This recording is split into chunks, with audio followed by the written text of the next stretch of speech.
Picture this. Ancient Egypt, over 3,000 years ago.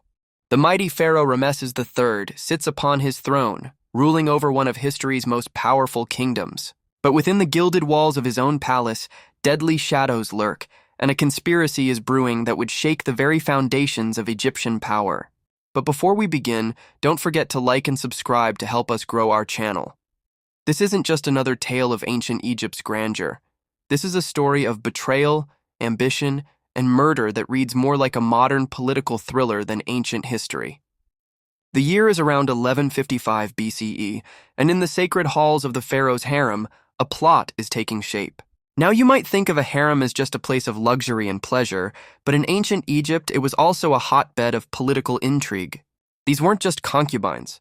They were educated, influential women who understood the complex web of royal politics.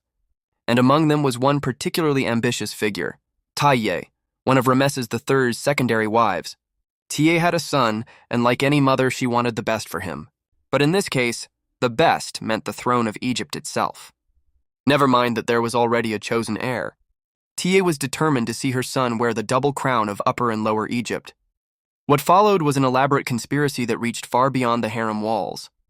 Court officials were bribed, magic wax figures were created to curse the pharaoh, and secret messages were passed through the palace corridors. The conspirators even managed to recruit members of the military and the royal guard, the very people meant to protect the pharaoh. But here's where it gets really interesting.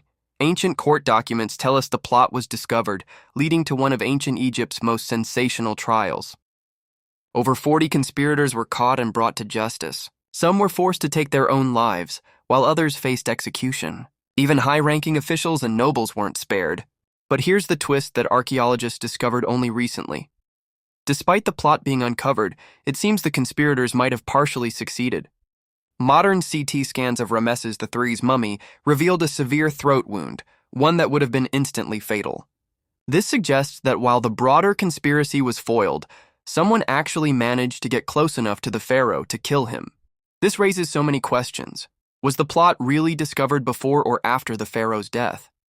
Who actually managed to deliver the fatal blow? And what happened in those crucial moments when one of Egypt's most powerful rulers met his end? Even more intriguing is what this tells us about ancient Egyptian power structures. Behind the massive monuments and grand ceremonies, there was a dark underbelly of politics, ambition, and family rivalry that wouldn't look out of place in modern political dramas. The story of Ramesses III's assassination reminds us that beneath the golden masks and royal propaganda, ancient Egyptians dealt with many of the same human struggles we face today: power, jealousy,